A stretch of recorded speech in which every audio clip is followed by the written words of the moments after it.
Bonjour, on est chez Fractal Design, on est toujours au Computex à Taipei, on va vous présenter deux nouveautés, le Core 500 et le Node 220. Alors on commence avec le Core 500, c'est un boîtier micro ATX qui va être mini ITX pardon, qui va être proposé à 69 € chez nous. L'idée c'est d'avoir un boîtier qui permet de mettre un radiateur de water cooling en 280 mm dans le haut. À l'avant on retrouve le design Fractal Design que l'on connaît avec le plastique qui imite l'aluminium. On retrouve une baie 5,25 pouces. Sur le dessus on va avoir le power on, le reset, les entrées-sorties audio, deux ports USB 3.0. Sur le côté on a une grille qui va permettre la ventilation de la carte graphique. Et si on passe à l'arrière, on va avoir deux slots d'extension pour une carte graphique, un ventilateur de 140 mm rétrocompatible en 120 mm, l'emplacement de la plaque qui est au shield et le AC-in pour pouvoir redonner le courant à l'alimentation qui est placé à l'avant. L'ouverture se fait comme ceci, c'est très simple, comme toujours. À l'intérieur, on remarque la présence de filtres aimantés. À l'intérieur, donc, grande place pour la carte graphique, filtre aimanté dans le fond. L'alimentation se place à l'avant comme ceci. On a ici une baie 3,5 pouces pour un HDD, une baie 5,25 pouces et cette cage est bien sûr amovible. Ici les slots d'extension, le ventilateur arrière en 140 mm.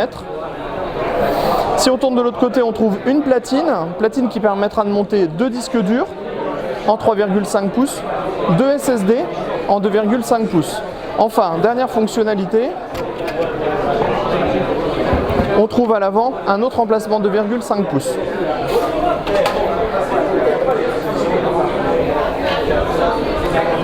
Sorry, I need it. On passe maintenant au Node 220. Donc c'est un boîtier que vous pourrez poser ou verticalement ou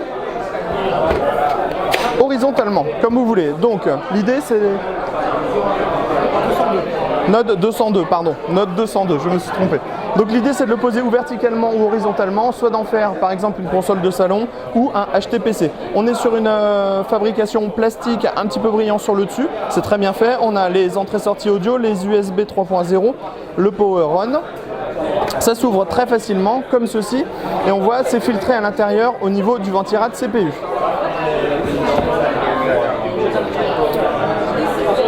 À l'arrière, on va trouver deux slots pour une carte graphique. Ici, un emplacement afin d'installer un riser qui sera vendu en option et on pourra mettre une carte double slot de grand format ou alors pourquoi pas un I/O à l'intérieur qui viendra se déporter vers l'avant. Ici, l'emplacement de la plaque IO-Shield de la carte mère, l'emplacement de la carte mère et ici l'emplacement de l'alimentation. Alors il y aura deux versions, une version à 89 € sans alimentation et une version à 129 ou 119 €, on ne sait plus, avec une alimentation SFX 450 watts en 80 plus bronze avec des câbles modulaires. On n'oublie pas de vous dire que bien sûr, comme c'est un boîtier qui se veut silencieux, on retrouve des filtres et des emplacements partout.